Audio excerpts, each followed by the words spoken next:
Hi friends, இன்றைக்கி நம்ம உருளைக்கிழங்கு தீயல் கறி தான் கேரளா ஸ்டைலில் நம்ம வைக்க போகிறோம். அதுக்கு நான் தேவையான 3 உருளைக்கிழங்கு எடுத்திருக்கேன். இதுக்கு வந்து சின்ன உள்ளி போட்டால் இன்னும் டேஸ்ட்டாக இருக்கும். ஆனால் சின்ன உள்ளி என்கிட்ட கொஞ்சம் கம்மியாக தான் இருக்குது. நான் சின்ன உள்ளியும் சாவாலையும் மிக்ஸ் பண்ணி போட்டிருக்கேன். ஒரு மீடியம் சைஸ் தக்காளி எடுத்திருக்கேன். உங்களுக்கு தேவையான புளிப்புக்கு தக்கன தக்காளி எடுத்துக்கோங்க. நான் ஒரு தக்காளி தான் எடுத்திருக்கேன். மஞ்சள் பொடி எடுத்திருக்கேன், மல்லிப்பொடி, காஷ்மீரி மிளகு பொடி. இது கொஞ்சம் எரிப்பு கொஞ்சம் கம்மியாக இருக்கும், அதனால் இதை எடுத்திருக்கேன். இப்போ அரைப்புக்கு வந்து நம்ம வந்து தேங்காய் எடுத்துக்கலாம். தேங்காய் வந்து நம்ம வறுத்து அரைச்சி தான் போட போகிறோம். மிளகு பொடியெல்லாம் மிக்ஸ் பண்ணி, இது வந்து தேங்காய் வந்து ஒரு மாதிரி ப்ரௌன் கலரில் வந்து கழிஞ்சி மிளகு பொடியெல்லாம் போட்டு கழிஞ்சி இதை மிக்ஸ் பண்ணிவிட்டு அதுக்கப்புறமா தான் இந்த பட்டை கிராம்பெல்லாம் நம்ம லேசாக போட்டு வதக்க போகிறோம். அப்புறமா இந்த உருளைக்கிழங்கை குட்டி குட்டியாக வெட்டி வச்சுக்கோங்க. இது வந்து நான் தனியாக வேக போடல, அது கூட தான் நான் வேக போட போகிறேன். இப்போ வந்து தேங்காய் வறுக்கிறதுக்கு அதுக்கு தேவையான கொஞ்சமாக சின்ன சட்டியில் எண்ணெய் ஊற்றி வச்சுருக்கேன். தேங்காய் அடியை பிடிக்காமல் இருக்கிறது தான் எண்ணெய் ஊற்றுவோம். இருந்தாலும் மிக்ஸ் பண்ணிக்கிட்டே இருக்கணும், இல்லைன்னா அடி கொஞ்சம் பிடிச்சிடும். இப்படி மிக்ஸ் பண்ணிக்கிட்டே இருக்கணும். இப்போ ஒரு மாதிரி லைட்டாக தான் கலர் மாறி இருக்குது, இன்னும் கொஞ்சம் கூட மாறணும். இந்த ப்ரௌன் கலரில் வந்துருச்சு. இப்போ இதுக்கு தேவையான பொடி, அடுப்பு பிடிச்சிடாமல் அடியில் பிடிச்சிடக்கூடாது, தேங்காய் கருகிடக்கூடாது, பார்த்துக்கணும். மிளகு பொடி போட்டாச்சு, அதாவது காஷ்மீரி மிளகு பொடி. இப்போ வந்து மல்லிப்பொடி நம்ம போட போகிறோம். அதையும் லைட்டாக நல்லா ஒரு கை கிண்டி விட்டுக்கோங்க, நல்லா மிக்ஸ் பண்ணிக்கோங்க. மஞ்சள் பொடியும் போட்டாச்சு. இப்போ ஒரு 2 நிமிஷம் நல்லா அந்த பச்சை வாசனையெல்லாம் போய் கழிஞ்சு அப்புறமா நம்ம வந்து இப்போ சொன்னோம்ல பெருஞ்சீரகம், பட்டை, அதை நம்ம இது கூட போட போகிறோம். இப்போ போட்டு அதை மிக்ஸ் பண்ணிக்கோங்க. நல்லா மிக்ஸ் பண்ணிவிட்டு வேறு ஒரு பாத்திரத்தில் மாற்றி வச்சுக்கோங்க, இல்லைன்னா அந்த பாத்திரம் அடி பிடிச்சி ஒரு மாதிரி கருகின வாசனை அடிக்கும் கறி. இப்போ வந்து இதை எடுத்து மாற்றி வச்சிடலாம். இப்போ இன்னொரு சின்ன சீன்சட்டியில் எண்ணெய் ஊற்றி நம்ம வந்து இந்த வெங்காயம், தக்காளி பழம் இதெல்லாம் போட்டு நம்ம வதக்க போகிறோம். எண்ணெய் ஊற்றியாச்சு, எண்ணெய் சூடாகட்டும்.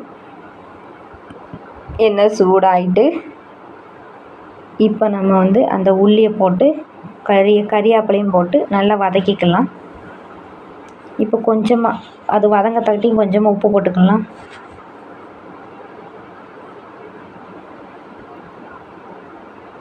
இப்போ ஓரளவுக்கு வந்துடுச்சு. இப்போ வந்து தக்காளி போட்டுக்கலாம். தக்காளி வந்து நல்லா வேகட்டும், நல்லா வெந்து உடையணும், நல்லா வேகட்டும். மூடி போட்டு ஒரு 2 நிமிஷம் மூடி வச்சிடலாம். அப்போ டக்குன்னு ஒரு மாதிரி நல்லா வெந்து குழஞ்சிரும். இந்த பாருங்க, நல்லா வெந்துட்டு தக்காளி நல்லா வெந்துட்டு அப்புறமா நம்ம என்ன பண்ண போகிறோம்னா வெட்டி வச்சுருந்தா உருளைக்கிழங்கு வந்து தனியாக தண்ணி ஊற்றி உப்பு போட்டு வேவிக்கலாம். நான் இப்போ அது தனியாக வேவிக்கலை, நான் அது கூடவே தான் போட்டு வேவிக்கேன். எல்லாம் நல்லா மிக்ஸ் பண்ணிக்கலாம். லைட்டாக உப்பு போட்டுக்கலாம், அதை உருளைக்கிழங்குல செய்கிறதுக்கேண்டி. இல்லை உப்பு அதில் பிடிக்காது, இதில் போட்டால் தான் நல்லா பிடிக்கும். கொஞ்சமாக மஞ்சள் பொடி நம்ம வதக்கும் போதே போட்டிருக்கோம், தேங்காய் வதக்கும் போது. இப்போ இதுலேயும் கொஞ்சம் போட்டிருக்கோம். இதை மூடி வச்சிடலாம். அதுக்கப்புறம் தேங்காய் அரைச்சிட்டு வந்துடலாம். மிக்ஸி ஜாரில் போட்டு கொஞ்சமாக தண்ணி ஊற்றி அரைங்க. நல்ல மையாக அரைச்சிருங்க, நல்ல மையாக அரைச்சிருங்க. இந்த இதுக்கு அரைச்சிருங்க. அரைச்சிட்டு இப்போது நம்ம உருளைக்கிழங்கு வெந்துட்டான்னு பார்ப்போம். உருளைக்கிழங்கு ஓரளவுக்கு நல்லாவே வெந்துடுச்சு.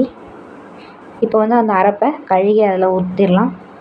ஜாரை நல்லா எடுத்துட்டு ஜாரை லைட்டாக தண்ணி ஊற்றி அதை நல்லா அலசி அதில் ஊற்றிடுங்க. அதில் தான் டேஸ்ட்டே இருக்குது.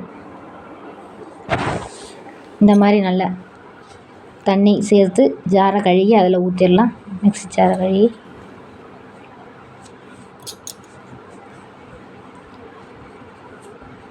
அப்புறமா கொஞ்சமாக உப்பு. இப்போ மூடி போட்டு மூடிடலாம். இப்போ மூடி எடுத்து பார்ப்போம். கறி நல்லா ஒரு மாதிரி நல்லா கொதிச்சிருச்சு. இப்போ கடுகு வறுக்கலாம்.